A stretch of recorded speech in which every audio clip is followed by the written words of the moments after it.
My son sued me, taking my $18 million house in custody of my grandchildren. "You'll never see the kids again, you crazy old woman," he laughed before the judge. Desolate, I moved to my late husband's farmhouse. While cleaning, I found a safe hidden behind the stove. The combination was my birth date. Inside was a letter that began, "If you're reading this, it's time for the truth. But let me tell you from the beginning how I got to this moment that changed everything forever." My name is Judith. I am 67 years old. And until 3 months ago, I believed I had a family that loved me. My husband Joseph died 2 years ago from a heart attack, leaving me a mansion valued at $18 million and several prosperous businesses. I thought my son Mark, a successful 42-year-old lawyer, would be my support in my old age. How terribly wrong I was. It all started when Mark arrived home with Vanessa, his wife, and the 8-year-old twins, Leo and Sophie. I was living happily with my grandchildren, caring for them while their parents worked, cooking their favorite meals, taking them to the park. "Mom, we need to talk." Mark told me that October afternoon with a seriousness that sent a chill down my spine. Vanessa was by his side wearing that red dress that always seemed too bold for her, with an expression I couldn't decipher. "What is it, son? Is something wrong?" I asked, pouring coffee in my favorite sunroom, the one where Joseph and I had spent so many afternoons talking about our dreams. "We've been watching you, Mom. Lately, you've been acting very strangely. You forget things. You repeat conversations. You leave the gas on." I froze. It was true that sometimes I forgot where I left my keys, or I'd repeat a story, but that happens to anyone my age. It didn't mean I was crazy. "Mark, they're just normal little memory lapses." "Your father had them at my age, too," I replied, trying to stay calm. But Vanessa leaned forward with those calculating eyes that always made me nervous. "Judith, yesterday you gave the children ice cream for breakfast. The day before you forgot to pick them up from school. The principal had to call us. That wasn't true.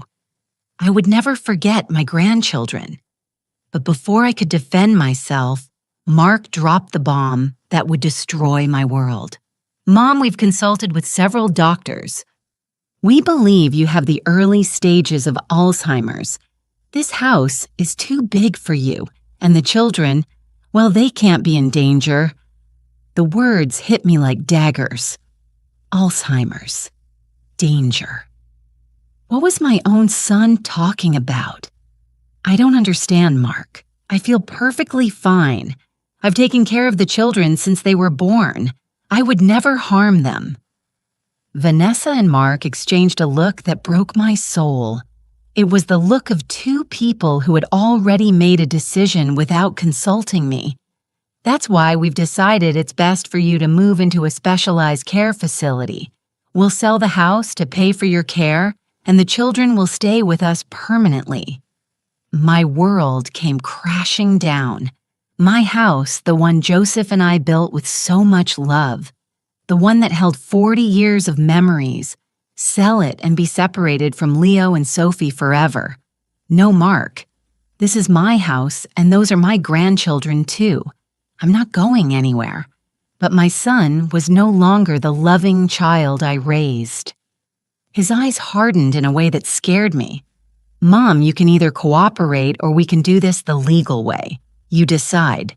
That threat was the beginning of the end. In the following weeks, Mark hired doctors who confirmed his false diagnosis, presented testimony from neighbors who supposedly saw me behaving strangely, and took everything from me. The day of the trial was the most humiliating day of my life. Sitting in that cold room listening to my own son describe me as a demented and dangerous old woman. Felt my heart shatter into pieces. The day of the competency hearing arrived like a nightmare from which I couldn't wake. I sat in that cold courtroom watching my own son destroy my reputation. word by word. Mark had worn his best black suit, the one I'd given him for his birthday last year. The irony. Vanessa was in the gallery wearing a gold dress that shimmered under the fluorescent lights, as if this were a celebration instead of my own living funeral. "Your Honor," Mark began with that professional voice that used to make me so proud. "My mother Judith is showing clear signs of advanced cognitive decline. She can no longer live alone in that 18 million mansion without posing a danger to herself and to my children." Tears began to roll down my cheeks.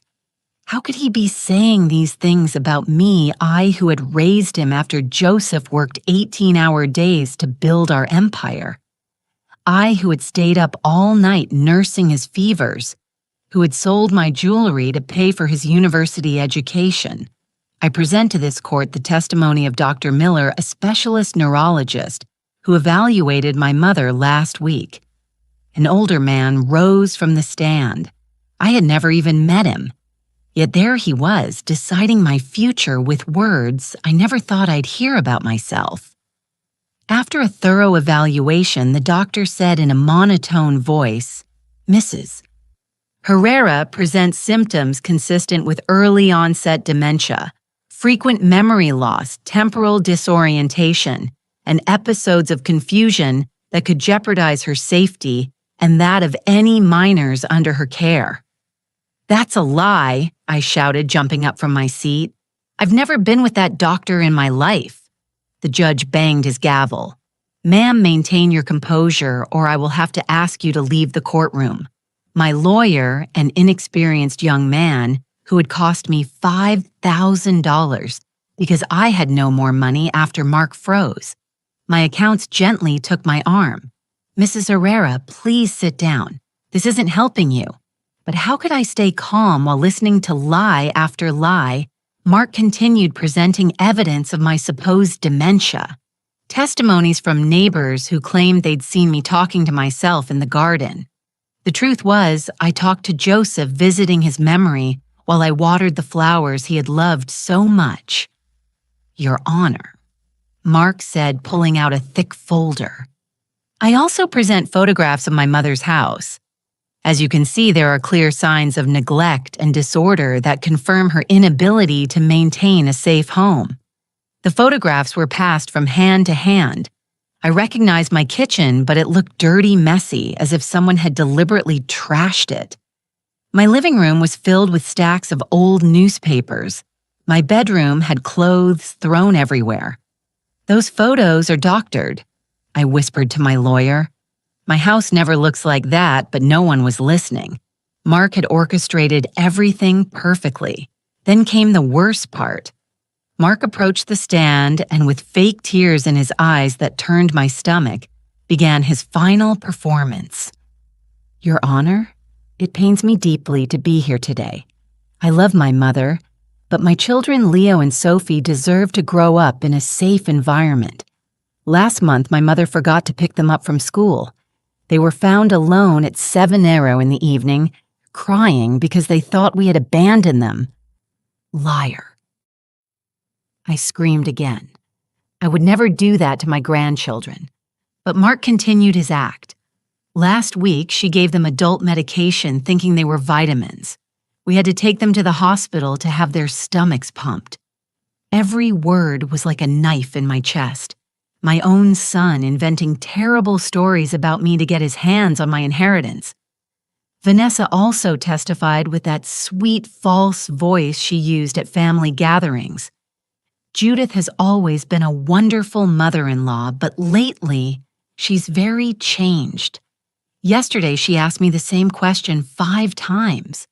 The day before, she didn't recognize the children for a moment. It's so sad to see her like this. Lies. All lies. But the judge believed them. I could see it in his eyes and the way he nodded as he listened to each fabricated testimony. When it was my turn to speak, I stood with all the dignity I had left. "Your Honor," I raised that man sitting over there. "I worked alongside my husband for 40 years to build everything we have. I have never endangered my grandchildren. I love them more than my own life. My voice broke as I saw Leo and Sophie's little faces in the gallery, not understanding why Grandma was crying in this strange place full of serious people. Mark was my pride and joy. I sent him to the best university, paid for his law degree, supported him when he started his own firm. And this is how he repays me. By inventing illnesses, I don't have to take what my husband and I built with so much sacrifice. But my words sounded like the ramblings of a desperate old woman. Mark had planted the seed of doubt, and now everything I said seemed to confirm his version of events. The judge deliberated for just 20 minutes. 20 minutes to destroy an entire life. After reviewing all the evidence presented, he said in a solemn voice, "This court finds that Mrs. Herrera is not in a condition to manage her assets, nor to maintain custody of minors." The gavel fell like a lightning bolt. Legal guardianship and administration of assets are granted to Mr. Fence's Mark, and permanent custody of the minors, Leo and Sophie, is his responsibility. The world stopped. Mark stood up in triumph, hugging Vanessa as if they had won the lottery, because that's exactly what they had done. They had won $18 million with lies. I rushed to my grandchildren before they could be taken from me forever. "Grandma loves you so much," I whispered, hugging them desperately. But Mark pushed me away abruptly. "Get away from my children. You've done enough damage." And then came the phrase that would haunt my nightmares. "You'll never see the kids again, you crazy old woman," he said with a laugh, just low enough for only me to hear, but with a cruelty I will never forget. I walked out of that courthouse completely destroyed, without a home, without grandchildren, without family, without anything. I walked out of that courthouse like a ghost. My legs trembled so much I could barely walk. People looked at me with pity as I dragged my feet through the cold hallways that had witnessed my public humiliation. Mark and Vanessa came out behind me, he with a satisfied smirk that turned my stomach. She was carrying Sophie in her arms while Leo walked hand in hand with his father, my grandchildren, the babies I had helped raise, who knew my lullabies by heart, who ran into my arms every time they saw me. "Bye, Grandma!" Leo shouted, trying to pull his hand free from Mark's to run to me. But his father held him tight. "She's not your grandma anymore, son. Remember what we told you. The lady is very sick and can't take care of you anymore." Tears completely blinded me. "Mark, please. They're my grandchildren, too. Don't do this to me." But he kept walking as if I were invisible.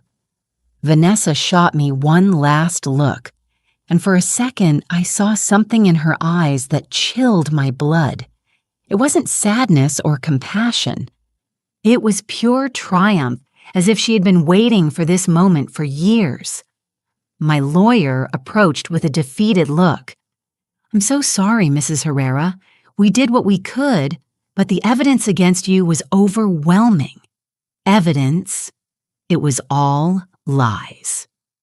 Mark made up every word. "I know, but legally we couldn't prove it. Mark is a very skilled lawyer. He prepared this case for months, maybe years." Those words hit me like a hammer. Years. Did that mean my son had been planning to rob me for much longer than I imagined? The next few days were hell. I had 1 week to get my things out of the mansion that had been my home for 40 years. 1 week to pack a lifetime into boxes. Mark didn't speak a word to me during the whole process. He hired a moving company to pack my belongings as if I were a stranger. I walked through those halls full of memories, touching the walls where Joseph and I had hung pictures of our family, where we had marked Mark's height as a child. "Ma'am, the moving supervisor said to me, 'What should we do with these antique pieces in the basement?' I went down to see what he was talking about. In a dusty corner were the first pieces of furniture Joseph and I bought when we were newlyweds. A wooden table he had repaired with his own hands. The chairs we had painted yellow together one Sunday afternoon. Leave them, I told them, my voice breaking. I have no room for memories anymore. But Mark appeared behind me with that coldness that was now so familiar. Take it all. I don't want anything of hers in my house. His house. It was my house. The house Joseph and I built brick by brick. The house where he was born, where he took his first steps, where we celebrated every one of his birthdays. Mark, please just let me keep a few pictures from when you were a child, some memories of your father.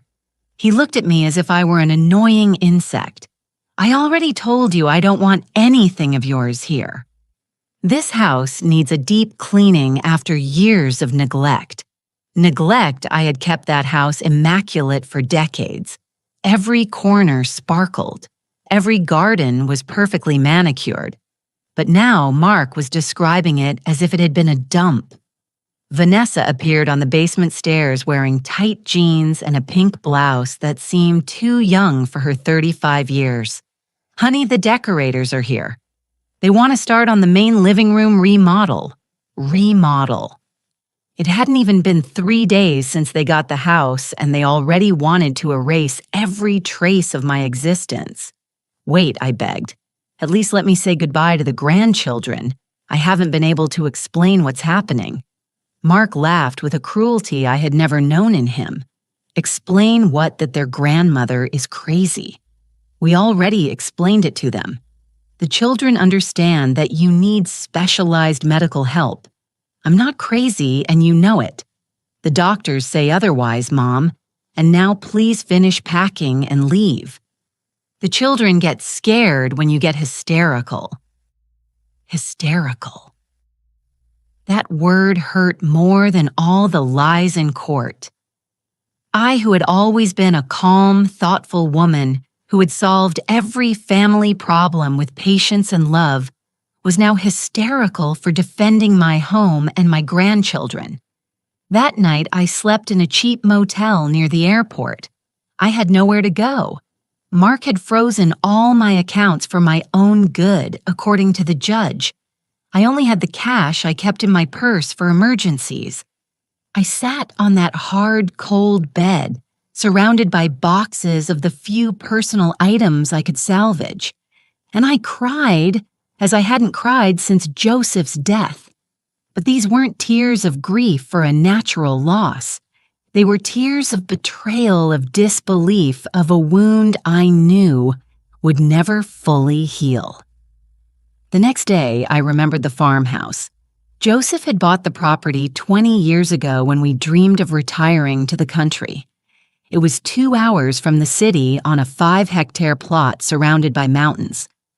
We'd only gone a few times because we were always busy with the businesses, but Joseph kept it because he said one day it would be our refuge. Maybe Mark doesn't know it exists, I thought with a thread of hope. I hired a taxi that cost me $200 money I couldn't afford to spend, but I had no other choice. The driver looked at me curiously as he loaded my boxes into the car. Moving to the country, ma'am. Something like that, I replied, not wanting to explain my tragedy to a stranger. The drive was silent. I watched out the window as the city receded, taking with it everything that had been my life until that moment. The skyscrapers gave way to small houses, then open fields, and finally the mountains that surrounded Joseph's farmhouse. When we arrived, my heart sank. The property looked abandoned, as if no one had set foot there in years. The main house was small compared to the mansion, but it had a rustic charm that Joseph had adored. The wooden walls were faded, the windows were fogged, and the garden was completely overgrown with weeds. "Are you sure you want to stay here, ma'am?" the driver asked, seeing my crestfallen face. "Yes, I'll be fine here." I lied, paying him and watching him drive away down the dusty path. I was left alone in the middle of that absolute solitude. The silence was deafening after so many years of city life. All I could hear was the wind in the trees and the distant song of a few birds. I opened the main door with the key Joseph kept under a broken flower pot. The inside smelled of dampness and neglect. Furniture covered in white sheets looked like ghosts in the dim light. Everything was coated in a layer of dust so thick that my footsteps left prints on the floor. The first night was terrible. There was no electricity. The water ran brown from the pipes, and every sound startled me. I lay down on an old mattress I found in the main bedroom, hugging the only photo I had managed to save of Joseph and me on our wedding day. What would he have done in my place, I wondered, feeling his absence like a physical pain. The next few days, I dedicated myself to cleaning. It was the only thing I could do to keep from going truly mad with my thoughts.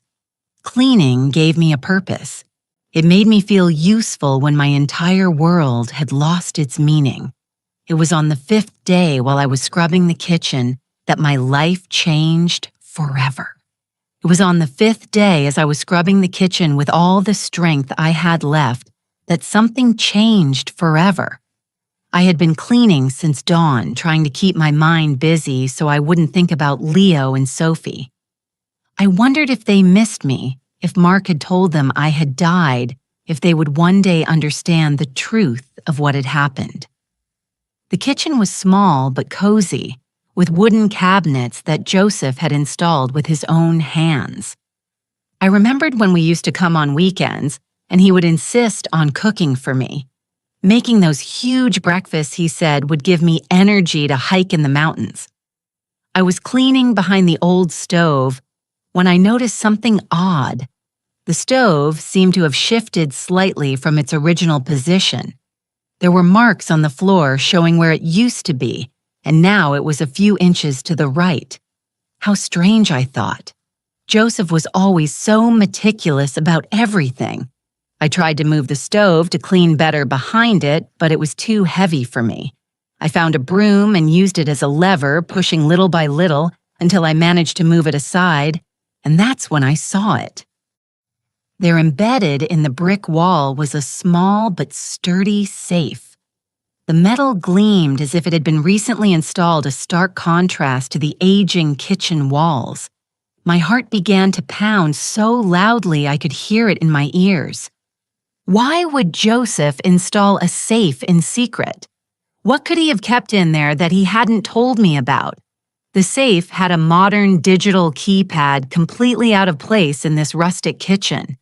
It looked like one of those that opens with a 6-digit numerical combination. I stood in front of it for several minutes trying to process what I had found. Joseph and I never kept secrets. We shared everything: bank accounts, important documents, business decisions. Why would he hide this from me? Maybe he was going to tell me and died before he could. I thought, feeling guilty for doubting him.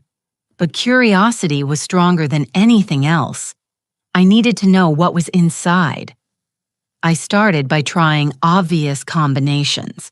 First, our wedding date, 061582, nothing. Then I tried his birth date, 122353. That didn't work either. I tried Mark's birthday, 081181. The panel flashed red, indicating an error. I sat on an old chair in the kitchen, staring at the safe as if it were an unsolvable riddle. What combination would Joseph have chosen? He was a man of routines, of numbers that held special meaning for him. Then I remembered something he had told me many times during our marriage.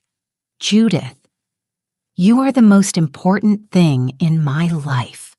The day you were born was the day the universe decided to bless me. With trembling hands, I entered my birth date, 031557. The panel flashed green and I heard a metallic click that echoed through the silent kitchen. The door swung open slowly, revealing the contents of the safe. Inside were several folded documents, a small voice recorder, and what appeared to be a thick manila envelope. The first thing I picked up was a letter with my name written in Joseph's unmistakable handwriting. My hands shook so much I almost dropped it as I unfolded it. "My dearest Judith," it began. "If you are reading this, it means I am no longer with you and something terrible has happened. If it is time for the truth, it is because Mark has finally shown his true colors." I sat down abruptly. Mark showed his true colors. What did that mean Joseph had died 2 years before Mark sued me? How could he have predicted what would happen? I continued reading, my heart racing. For the last 5 years of my life, I discovered things about our son that broke my heart. I didn't tell you because I didn't want to destroy the image you had of him. But now that I'm not here to protect you, you need to know the truth. The truth about what Mark had been an exemplary son. A bit distant in recent years, but always respectful, always successful. Judith. Mark is not our biological son. The letters blurred before my eyes. I read the sentence once, twice, 3 times, but the words made no sense. How could Mark not be our son? I had carried him. I had been in the delivery room. I had felt every contraction, every pain. I know this will shock you as much as it shocked me when I found out. Mark is Vanessa's son by another man. Vanessa was pregnant when she met Mark, but he never knew. She made him believe the baby was his. My world tilted. Vanessa had met Mark 10 years ago, long after Mark was born. How could she be his mother? But then I understood. The Mark in the letter wasn't my Mark. It was another Mark, a man Vanessa had deceived years ago, making him believe he was the father of a child that wasn't his. I continued reading desperately. I discovered this by chance. 5 years ago, when I hired a private investigator to check on Vanessa's background before our son married her, what I found left me cold. Joseph had investigated Vanessa. That explained why he never fully accepted her into the family, though he was always polite to her.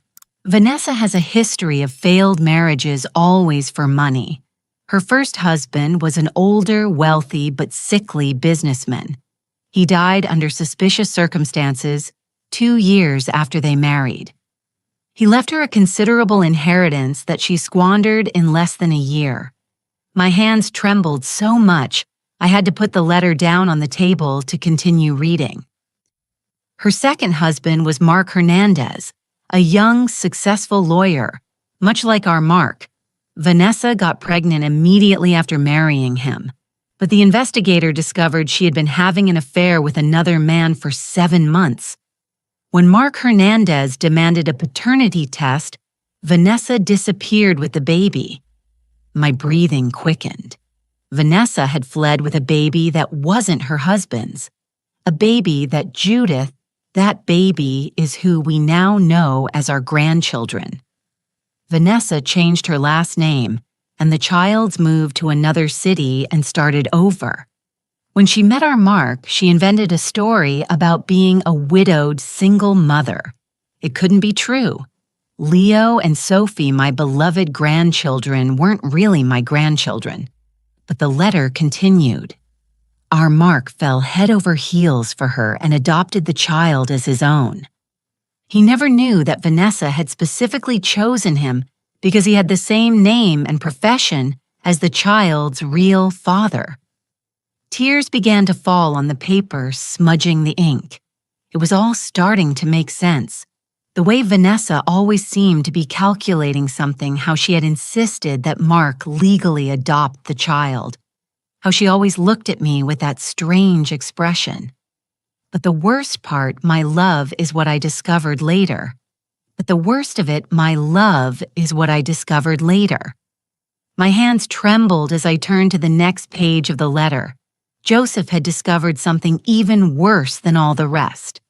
I braced myself for the next blow, though I wasn't sure my heart could take any more revelations. Vanessa not only deceived Mark about the child's paternity, she has also been poisoning him against you from the moment they got married. I have found evidence that she has been planning to get her hands on our fortune for years, poisoning him against me. I remembered all the small changes in Mark I had noticed, but had chalked up to the stress of marriage and fatherhood. How he had started to question my decisions, to suggest I was aging poorly, to hint that maybe I needed help. I found recordings of conversations between Vanessa and a friend of hers where they planned step by step how to get Mark to declare you mentally incompetent.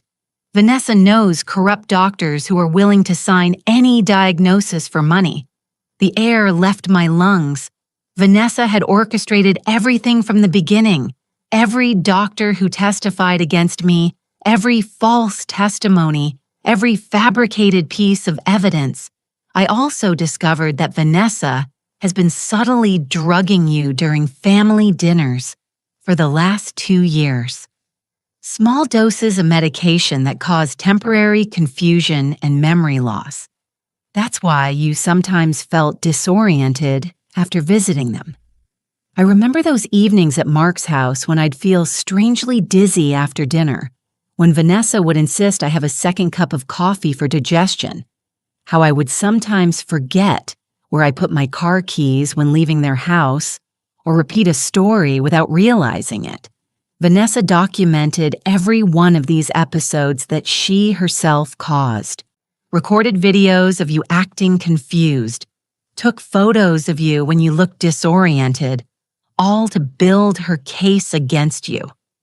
The tears now flowed freely down my cheeks. My own daughter-in-law, the mother of my supposed grandchildren, had been systematically poisoning me to steal my life. Mark knows nothing about this, Judith. He genuinely believes you are sick because Vanessa has shown him all this false evidence. She has manipulated him so skillfully that he is convinced he is protecting you by taking away your independence. That hurt even more to know that my son wasn't evil, but a victim of the same woman who had destroyed me. Mark truly believed he was doing the right thing, but there's more you need to know, my love. Things that will change everything. More. How could there possibly be more after all this? Vanessa doesn't just plan to take your inheritance. She also plans to get rid of Mark once she has total control of the assets. My blood ran cold. Get rid of Mark. What did that mean exactly? I found evidence that Vanessa has researched our family's medical history, specifically the heart problems that affected my father and me. She knows Mark has a genetic predisposition to heart attacks. Joseph had died of a sudden heart attack. His father, too. Mark had inherited that predisposition, though he had been perfectly healthy until now. Vanessa has been buying medication that can induce cardiac problems if administered in the right doses. I found them hidden in her house during a visit. Vanessa was planning to kill Mark, too. The woman was a monster worse than I could have ever imagined.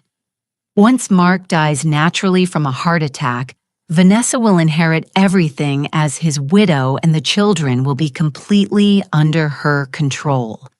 She will have access to our entire fortune with no one to question her. The plan was diabolical in its simplicity. First, eliminate the inconvenient mother-in-law by declaring her incompetent, then get rid of the husband once he had served his purpose, and finally keep all the money and the children as a perfect cover. Judith. If you are reading this, it means the first part of her plan has already succeeded. But I have good news for you. Good news. After everything I had just read, it seemed impossible that there could be anything good in this whole situation. The entire fortune Mark thinks he inherited are just properties and empty accounts I put in his name as a decoy. The real fortune, the $28 million, is in accounts and investments that only you now know about. $28 million. I thought our fortune was $18 million. Joseph had been hiding additional money. In this safe, you will find all the documents that prove Vanessa is a con artist and a potential murderer. You will also find the deeds to properties Mark doesn't know exist, bank accounts in tax havens, investments that generate $500,000 a month. My hands trembled as I searched the safe. Sure enough, there was a thick manila envelope full of documents, deeds to properties in different countries, bank statements showing amounts that made me dizzy, investment certificates in international companies. I have also left recordings of Vanessa confessing her plans, photographs of the medication she bought to kill me and to kill Mark, and a will that leaves everything, absolutely everything, in your name. I found the small recorder I had seen earlier. I turned it on with trembling hands and heard Vanessa's voice speaking to someone on the phone. Yes, we're almost done with the old woman. The hearing is next week. Once Mark has control of everything, we'll start phase 2. The medication you got me will work perfectly. A heart attack during the stress of managing his crazy mother's estate will look completely natural. The voice was unmistakably Vanessa's. Cold and calculating, talking about my son's death, as if she were planning a vacation. More recordings followed. Vanessa laughing as she described how she had been drugging me during family dinners. Vanessa talking to the corrupt doctor about which symptoms he should mention in his testimony. Vanessa planning how she would spend the millions once Mark was dead. The last document you'll find, my love, is a letter addressed to the FBI. I have compiled all the evidence against Vanessa for fraud, attempted murder, and conspiracy. The letter is ready to be sent. It just needs your signature and the date. I found the letter. It was addressed to the FBI office in the state capital, meticulously detailing all of Vanessa's crimes, with attached evidence. I have also prepared a legal strategy to reverse the court's decision. I have contacts in the judicial system who owe me favors. With this evidence, you will not only regain your freedom and your assets, but Vanessa will go to prison for the rest of her life. My mind began to process everything slowly. Joseph had not only discovered Vanessa's plans, he had prepared a complete counteroffensive. He had protected our true fortune, gathered incriminating evidence, and given me all the tools necessary to destroy the woman who had destroyed my life. But there is something else, my love, something about the children you need to know. What else could there be about Leo and Sophie? Vanessa is not the twins' biological mother. I stopped completely. How could she not be their biological mother? I had been at the birth. I had seen my grandchildren being born. The twins are the children of Vanessa's younger sister, a 16-year-old girl who died in a car accident shortly after giving birth. Vanessa adopted the babies and passed them off as her own to get more sympathy from Mark and from us. I remembered when Vanessa arrived with the newborn babies. She had said the delivery was difficult, that she'd had complications. That's why she looked so haggarded. But now I understood she was mourning her sister, not recovering from childbirth. Leo and Sophie's real grandparents live in another city. They are humble people whom Vanessa pushed away with lies, claiming they were dangerous drug addicts. They have been searching for their grandchildren for years. Did that mean there was another family that loved my grandchildren as much as I did? That Vanessa had not only stolen from me, but from them too? Judith, you hold in your hands the power to save Mark, to get the children back, and to get justice for all the harm Vanessa has caused. But you also have the opportunity for something greater, to reunite those children with their true family. The letter ended with a few lines that made me cry as I hadn't cried in years. My love, I know you feel betrayed and destroyed, but I want you to know that all of this has a reason. Vanessa chose the wrong family to swindle. She chose a strong, intelligent, and brave woman who will not give up without a fight. You now have everything you need to win this war. Use it wisely. I love you forever, Joseph. I sat in that kitchen for hours, reading and rereading every document, listening to every recording over and over. The magnitude of Vanessa's betrayal was overwhelming, but so was Joseph's meticulous preparation to protect me. My husband had been one step ahead the entire time. While Vanessa thought she was executing the perfect crime, Joseph had been documenting her every move, every lie, every diabolical plan. But what struck me most was the realization that Joseph had died, knowing all of this. He had lived the last years of his life burdened with the knowledge that the woman we considered our daughter-in-law was planning to destroy our entire family.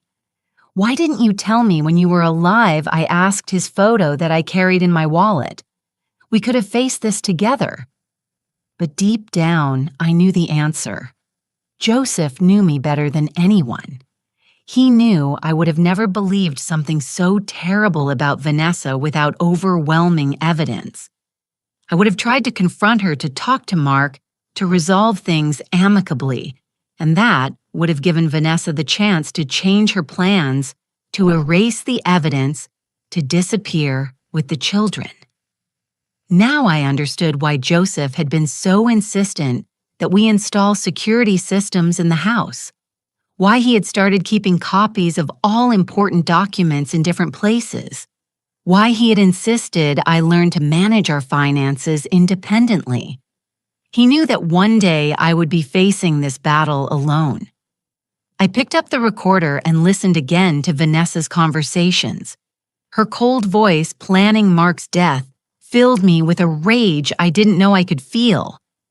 "Once the old fool dies from a heart attack," Vanessa said, laughing, "Mark will be so stressed managing the crazy lady's estate that it will be easy to trigger his cardiac problems. The doctors will say it was genetic inevitable." In another recording, she talked about the children. "The twins are perfect for generating pity. Poor little orphans who need stability. No one will question me keeping all the money to take care of them. And when they come of age, well, accidents happen." She was planning to harm Leo and Sophie too. The woman's evil had no limits. But there was one recording that particularly caught my attention. Vanessa talking to someone about me. "The old woman is stronger than I thought. She keeps resisting the drugs better than most. But it doesn't matter. The damage is done. Mark is completely convinced she has Alzheimer's. What if she recovers after the hearing?" the other voice asked. "She won't recover because she won't have the chance. Once she's committed to the facility, a little accident will solve the problem for good." Vanessa had planned to kill me too. Not just steal my house and take my grandchildren, but to eliminate me completely. I stood up from the chair with a determination I hadn't felt in months. Joseph was right. Vanessa had picked the wrong family to swindle. I reviewed all the financial documents Joseph had left. The amount of property and investments he had kept secret was incredible. We had houses in 3 different countries, stocks in multinational corporations, bank accounts generating interest in the millions. The mansion Mark had inherited was valued at $18 million, but it had a hidden $20 million mortgage that Joseph had secretly taken out. Technically, Mark had inherited a $2 million debt, not a fortune. The bank accounts he thought he controlled were empty. Joseph had transferred all the money to offshore accounts weeks before he died, leaving just enough to keep up appearances. The businesses Mark was now managing were empty shells. The real contracts, the major clients, the profitable investments all were under corporate names that only I now knew. Brilliant Joseph. I murmured, smiling for the first time in months. You gave them exactly what they deserved, problems and debts. But my smile faded when I thought of Mark. My son was being manipulated as much as I was. He truly believed he was taking care of his sick mother and managing a legitimate inheritance. He didn't know his wife was using him and planning to kill him. I picked up the cell phone I had bought the day before and dialed the first number on the list Joseph had left. Robert Sterling, an attorney specializing in financial fraud and reversing competency rulings. Sterling Law Office, a secretary answered.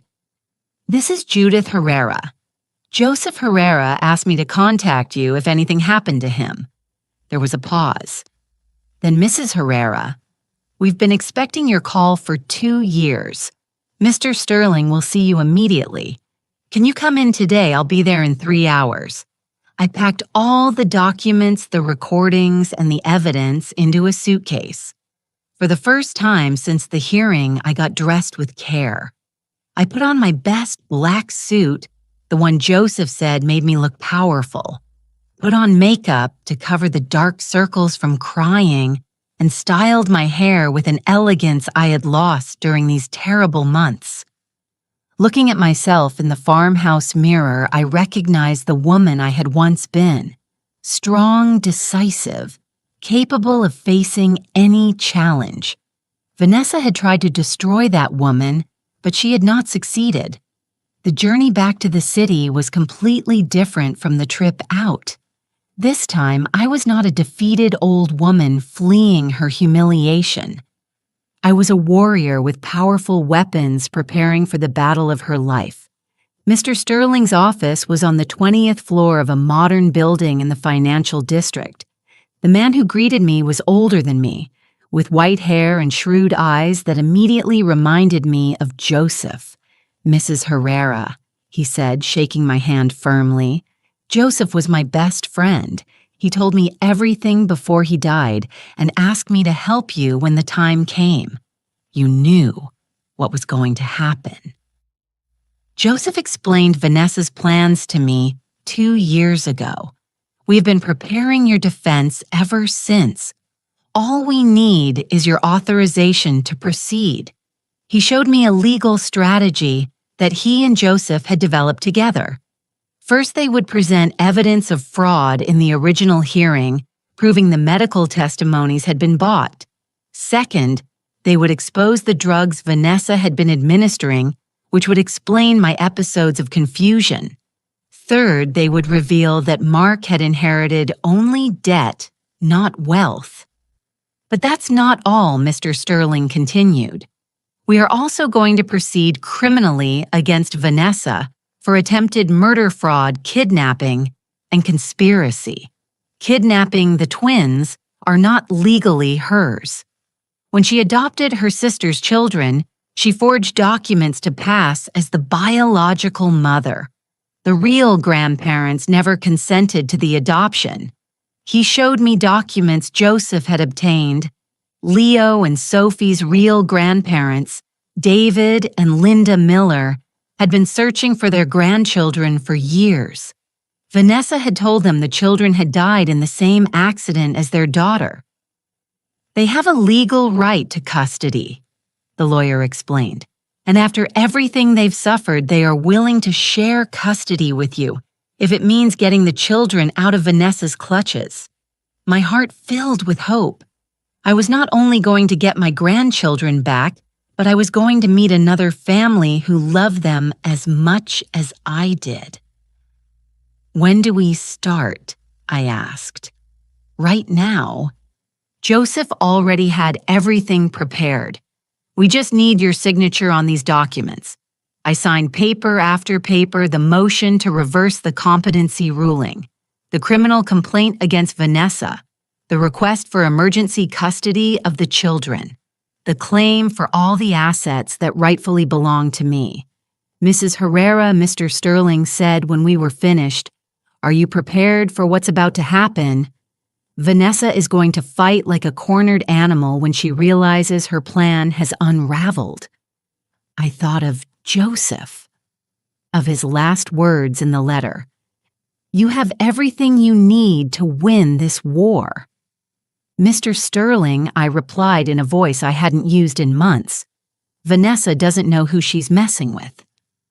Mr. Sterling, I replied in a voice I hadn't used in months. Vanessa doesn't know who she's messing with. The next day, the most satisfying operation of my life began. Mr. Sterling had coordinated everything like a perfect symphony. At 8:00 in the morning, FBI agents knocked on the door of my former home with an arrest warrant for Vanessa and a search warrant for the entire property. I was waiting in a car half a block away along with David and Linda Miller Leo and Sophie's real grandparents. We had talked all through the previous night, crying together for the lost years, for the grandchildren they thought were dead, for the pain Vanessa had caused so many families. Mrs. Herrera. David had told me with tears in his eyes. For 8 years, we have visited our grandchildren's grave every Sunday. Vanessa told us they had been burned in the accident, that there was nothing left to bury Linda, had added, her voice cracking. We never stopped loving them. We never stopped looking for them. We knew in our hearts that something wasn't right. Now sitting in that car, we watched justice being served. Vanessa came out of the house in a bathrobe, screaming like a maniac as the agents read her rights. Her shouts woke up the whole neighborhood. I could see the shocked faces of the neighbors who had testified against me, the same ones who had said I was a dangerous and unbalanced old woman. "This is a mistake," Vanessa shrieked as they handcuffed her. "I haven't done anything. The crazy one is the mother-in-law, not me." Mark ran out after her, completely confused, trying to understand what was happening. He was wearing only pajama pants and a t-shirt, his hair disheveled and the look of someone who had just woken up in a nightmare. "Agent! There's a mistake," my son yelled. "My wife hasn't committed any crime. The one who needs medical help is my mother." One of the FBI agents approached Mark with a manila envelope.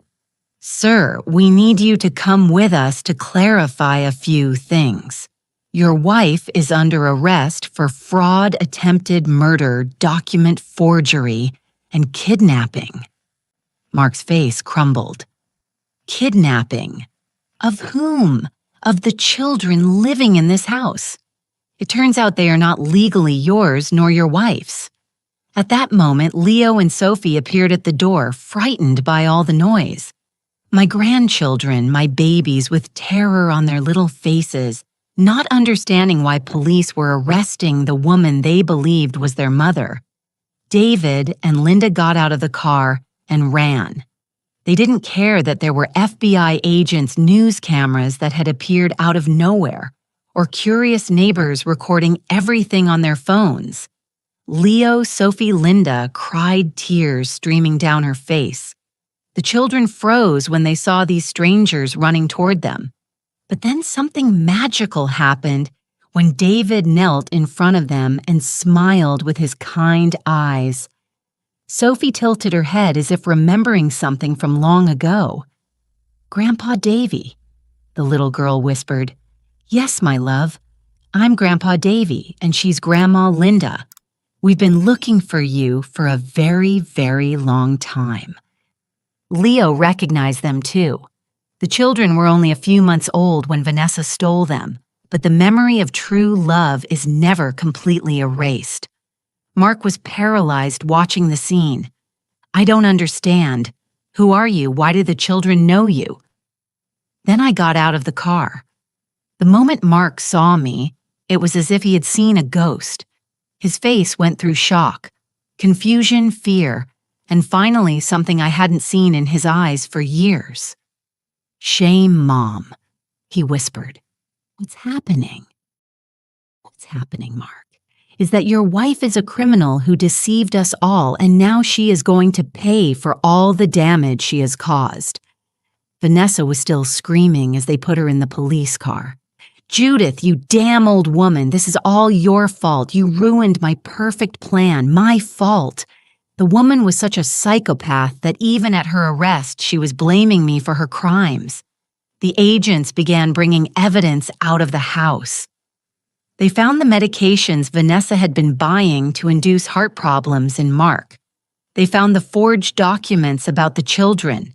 They even found a vial of the drugs she had been using to make me look demented during family dinners. Mr. Mark, the lead agent, said, "We need you to come to the station for a statement. You have also been a victim of your wife's crimes." My son looked at me with tear-filled eyes. "Mom, is it true? Everything we said about you in court was a lie. Everything Mark, your wife, was drugging me to make me seem sick. She bought false testimony from corrupt doctors.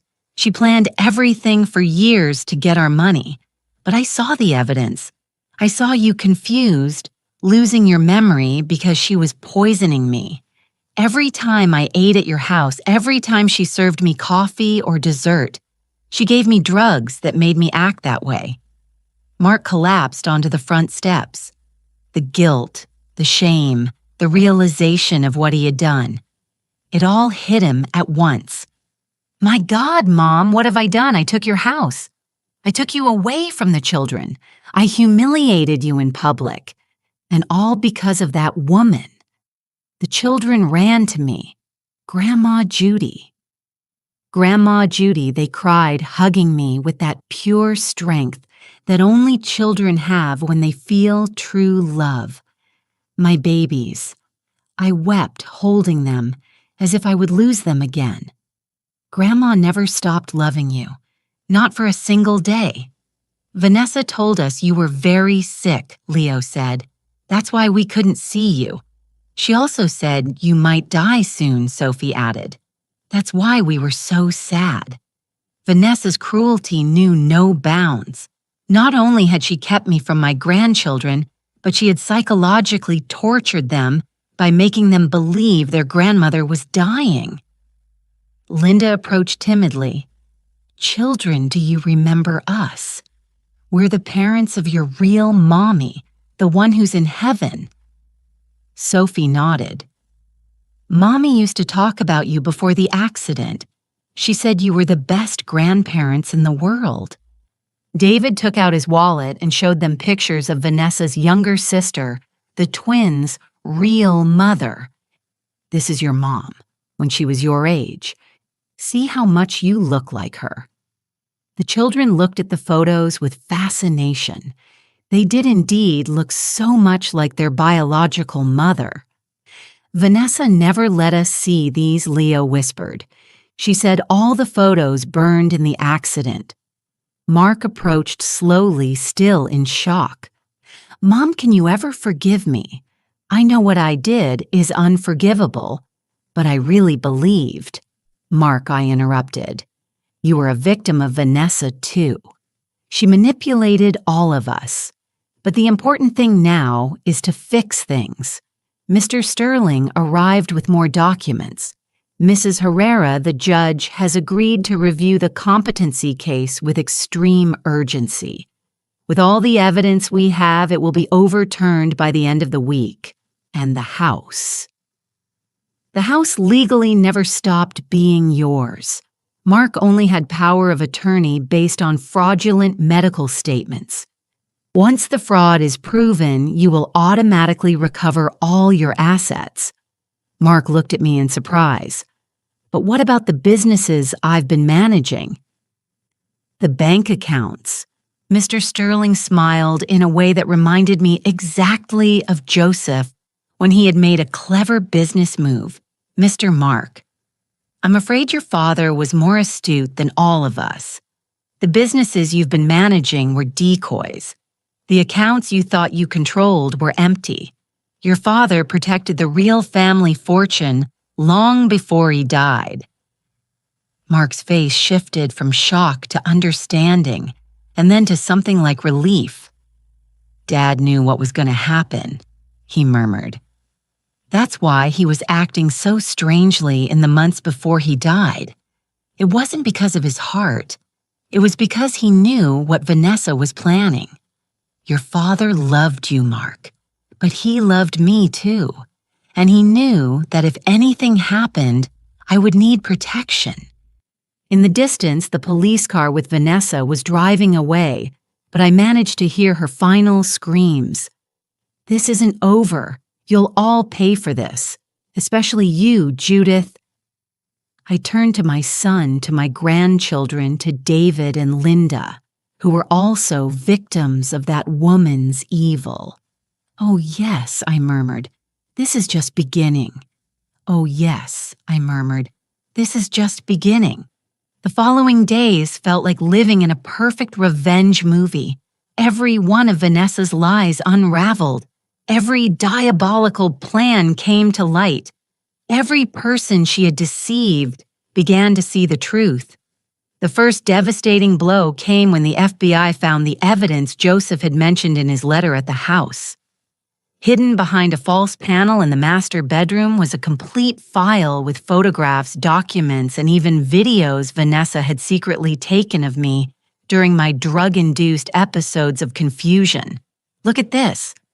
Special Agent Garcia told me, showing me some photos your daughter-in-law meticulously documented every time you acted disoriented after she drugged you. But what she didn't know is that your husband had installed hidden security cameras that recorded everything. The recordings clearly showed Vanessa putting crushed pills and my coffee mixing powders into my food, even applying creams to my hands that contained substances to make me tremble and appear ill. We also found her personal journal, the agent continued. She documented every step of her plan for 3 years. She called it Project Perfect Inheritance. The journal was chilling. Vanessa had calculated every last detail. How long it would take to convince Mark I was sick, which doctors would be willing to provide false testimony for money. She had even timed how long it would take to kill me once I was committed. But the most shocking discovery was that I was not her first victim. Mrs. Herrera, Agent Garcia, explained in his office. "We've been investigating Vanessa's past and have found a pattern. She has done this before several times." He showed me a thick file with photos of different families. Her first husband, Edward Salinas, died of a heart attack at 53 months, after changing his will to leave everything to Vanessa. Her second husband, Mark Hernandez, the twins' real father, also died suddenly of heart problems. After discovering the child wasn't his, she killed them all. We are exhuming the bodies for autopsies. But based on the drugs we found at her house and the methods she planned to use on your son Mark, we believe so. Vanessa wasn't just a con artist. She was a serial killer who had perfected her method over years. Meanwhile, Mark was living his own hell of guilt and remorse. He had quit his job at the law firm. He couldn't eat, couldn't sleep.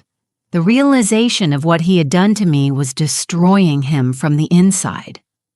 "Mom," he told me, crying. When I went to visit him at the hotel where he was staying, I don't know how to ask for forgiveness for something so terrible. I publicly humiliated you, took your house, kept you from the grandchildren you love so much. "Mark, look at me," I said, taking his face in my hands as I did when he was a child. "Vanessa is a professional manipulator. She fooled doctors, judges, and entire court. How were you supposed to realize what she was capable of? But I should have trusted you more. I should have investigated before taking you to court. I should have." "You should have married a different woman," I interrupted. "But we can't change that now. What we can change is the future." I told him about the true fortune Joseph had protected, about the properties and investments that even Mark didn't know existed. His face went from shock to disbelief. "Dad had 28 million hidden. Your father was smarter than any of us imagined. He not only protected our money, he protected us." But the real catharsis came when the judge officially overturned the competency ruling. The hearing was a public spectacle. The same reporters who had covered my original humiliation now filled the room to see my vindication. The doctors who had testified against me were arrested for perjury and bribery. The neighbors who had given false testimony were subpoenaed as witnesses for the prosecution against Vanessa. This court, the judge declared in a solemn voice, has thoroughly reviewed the case of Mrs. Judith Herrera and has found overwhelming evidence that she was the victim of the most elaborate and cruel fraud I have seen in 30 years on the bench. The gavel fell, but this time in my favor. The ruling of mental incompetency is completely nullified. All assets are restored to Mrs. Herrera, and a full criminal investigation is ordered against all participants in this fraud. The courtroom erupted in applause. Mark wept by my side, squeezing my hand as if asking for forgiveness. Leo and Sophie, who now knew the whole truth, hugged me tightly. But the sweetest moment came when I returned to my mansion. Mark had hired a cleaning company to erase all traces of Vanessa's presence. The decorators she had called were immediately fired. Every change she had made to my home was reversed. "I want the house to be exactly as you had it, Mom," Mark told me as he supervised the work. "I want to erase every last vestige of that woman from our lives." The children were ecstatic to have their real grandmother back. They ran through the house showing me everything Vanessa had changed, everything they had missed during these terrible months. "Grandma Judy," Sophie told me, "you're not going to live in that ugly house in the country anymore. No, my love. Grandma is home for good." David and Linda had decided to move to the city to be close to their grandchildren. I gave them one of the properties Joseph had bought years ago, a beautiful house just 10 minutes from mine. So Herrera David told me with tears in his eyes, "We don't know how to thank you for giving us back our grandchildren, David. Those children have enough love in their hearts for 4 grandparents. We'll raise them together as it should be." The first family dinner at my house in months was magical. Mark had brought flowers. The children had made drawings to decorate the table. David had cooked his late daughter's favorite dish, and Linda had brought photos of the twins' real mother. "A toast," I said, raising my wine glass, "to Joseph, who protected us even after his death, and to true family, which always finds its way back no matter how much time passes." But amidst all this recovered happiness, I knew the final chapter was missing. Vanessa had been arrested, but her trial was just beginning. The media was following the case obsessively. It had become the biggest scandal of the year. The daughter-in-law who tried to murder an entire family for money. "Are you going to the trial, Mom?" Mark asked me. "Not only am I going, Mark, I'm going to testify. That woman is going to hear from my own mouth what it feels like to be betrayed by someone you trust." The day I received the subpoena to testify against Vanessa, I smiled in a way I hadn't smiled in months. It was the smile of a woman who had lost everything and gotten it back, multiplied. It was the smile of someone who had been underestimated by the wrong person. "Vanessa," I murmured, looking at the summons. "Now you're going to meet the real Judith." The children were playing in the garden. Mark was helping with the dishes in the kitchen. David and Linda were telling stories about their daughter in the living room. My house was full of life, of love, of the true family Vanessa had tried to destroy. But there was something else Joseph had left in that safe that I hadn't used yet. Something that would make Vanessa's fall even more spectacular than she could ever imagine. And I was waiting for the perfect moment to use it. The day of Vanessa's trial arrived like the dawn after the longest storm of my life. I woke up early dressed in my most elegant suit, the same kind I wore when Joseph and I went to the most important business meetings. Today I wasn't just Judith, the grandmother who had gotten her family back. Today I was the woman who was going to close the most painful chapter of her life, forever. Mark accompanied me to the courthouse. Neither of us spoke much on the way. He knew this day was crucial for my complete healing, and I knew he needed to see Vanessa punished as much as I did. The courtroom was packed. The media had turned the case into a circus. The Black Widow who deceived an entire family. The headlines read, "The million-dollar fraud that shocked the nation." The TV news reported, "When Vanessa entered in handcuffs, I was struck by her transformation. The elegant, manipulative woman I had known was gone. Her hair was unkempt. Her face was haggarded and her eyes had the desperate look of someone who knows their world is crumbling. But when she saw me in the gallery, something in her gaze changed. For a second, I saw a flash of that cold cruelty she had hidden so well for years."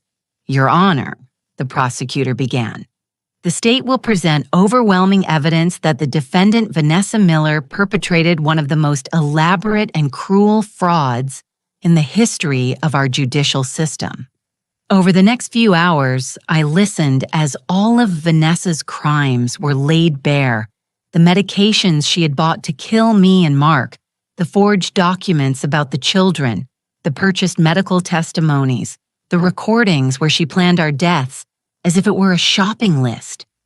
When it was my turn to testify, I stood with all the dignity Joseph had taught me during 40 years of marriage. "Mrs. Herrera," the prosecutor said, "can you describe to the court how you felt when you discovered that the woman you considered your daughter-in-law had been systematically poisoning you?" "Your Honor," I replied, looking directly at Vanessa. "I felt as if I had been living with a venomous snake for years without realizing it. But I also felt proud that my husband had been smarter than she was." Vanessa glared at me, but I continued. "This woman not only tried to steal my money and my house, she tried to steal my grandchildren, my dignity, my sanity, and finally my life.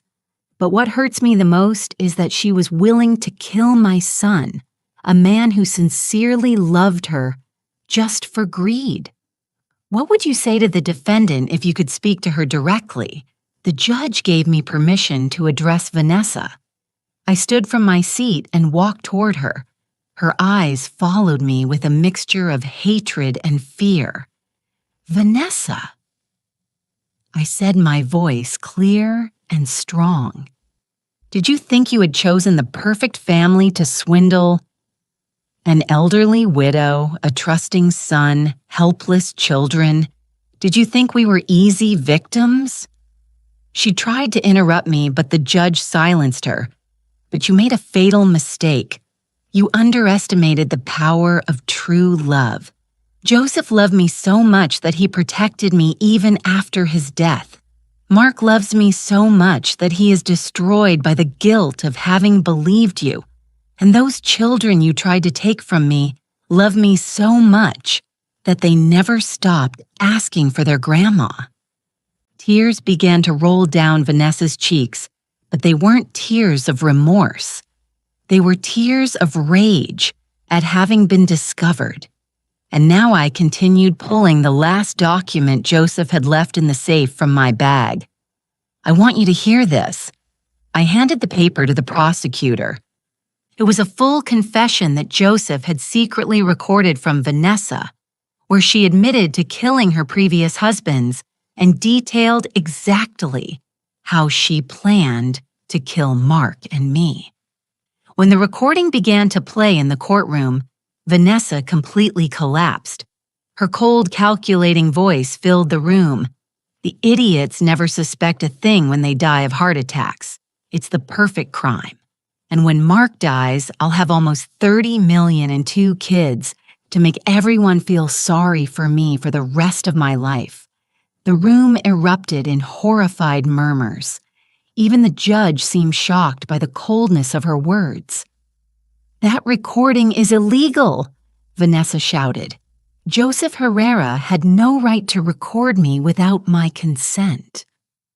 "Ma'am," the judge replied in a stern voice, "when you were on private property planning murders, you forfeited any expectation of privacy."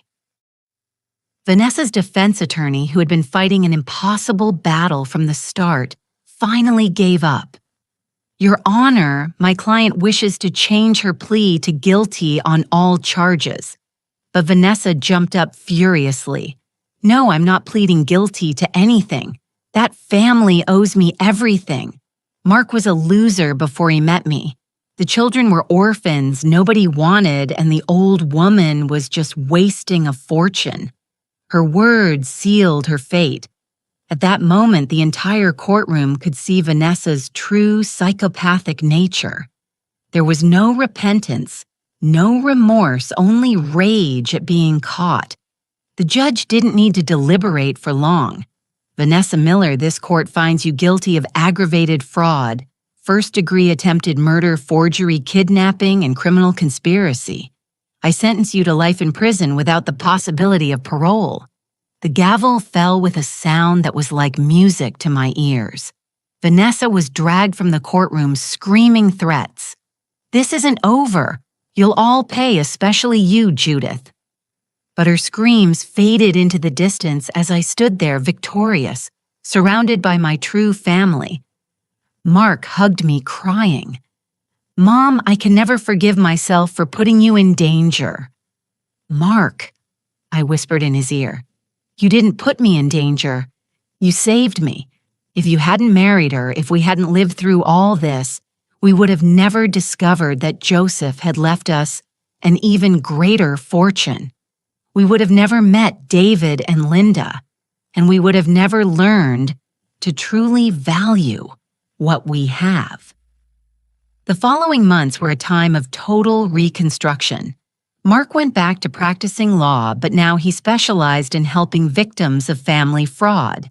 David and Linda became the grandparents the twins had lost, and I became a stronger woman than I had ever been. With the full fortune Joseph had left me, I established a foundation to help elderly victims of family abuse. The Joseph Herrera Foundation, I called it, so that no family will ever again be destroyed by greed. Leo and Sophie grew up surrounded by true love, knowing the story of their biological mother, proud to have 4 grandparents who adored them, and understanding that real love has nothing to do with blood, but with the heart. One afternoon, 5 years after the trial, I was in my garden watching the grandchildren play when Mark approached with a smile. "Mom, do you know what day it is today, the anniversary of something good? I hope it's exactly 5 years since Vanessa was sentenced to life in prison." I was silent for a moment, thinking about all we had been through. "You know what, Mark, I had almost forgotten. That woman is no longer a part of our lives." And it was true. Vanessa had become a shadow of the past while we had built a future full of light. That night, before going to sleep, I picked up the photo of Joseph that I always keep on my bedside table. "Thank you, my love," I whispered. "Thank you for protecting me, for teaching me that true love transcends even death, and for reminding me to never underestimate my own strength, never underestimate the silence of a humiliated woman. Because one day she may rise up stronger than anyone ever imagined."